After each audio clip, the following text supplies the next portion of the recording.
Pemirsa, terima kasih Pian masih bersama kami. Berita selanjutnya, Mahabarakat. Dinas Kesehatan Banjarmasin akan menggencarkan pemberian vaksinasi untuk siswa jenjang sekolah dasar. Percepatan vaksinasi sebagai upaya menunjang persiapan pembelajaran tatap muka yang akan dilaksanakan dalam beberapa waktu ke depan. Pemberian vaksinasi ini kada dilakukan gasan seberataan siswa SD, namun hanya bagi siswa berumur 12 tahun ke atas. Dinas Kesehatan Banjarmasin akan menggencarkan pemberian vaksinasi untuk siswa jenjang sekolah dasar. Percepatan vaksinasi ini sebagai upaya menunjang persiapan pembelajaran tatap muka yang akan dilaksanakan dalam beberapa waktu ke depan. Kepala Dinas Kesehatan Banjarmasin, Dr. Mahli Riyadi SHMH Wayah ditakuni Prima TV, Kamarian Kamis 29 Oktober 2021, memadahakan pemberian vaksinasi ini kada dilakukan gasan sabratan siswa SD.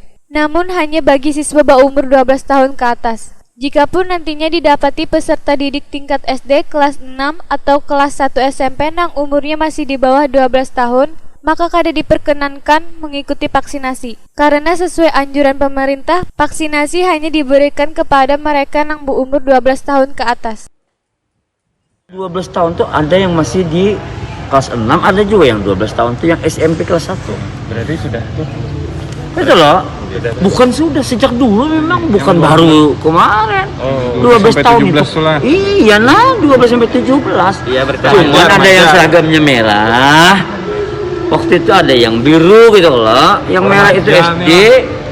Bukan SD itu dari di bawah 12 tahun. Mahli Riyadi menambahkan bagi warga yang ingin mendapatkan vaksin Pfizer bisa melakukan vaksinasi di setiap puskesmas di Banjarmasin dan tersedia pula di pelayanan vaksinasi di halaman kantor Dinas Kesehatan Banjarmasin.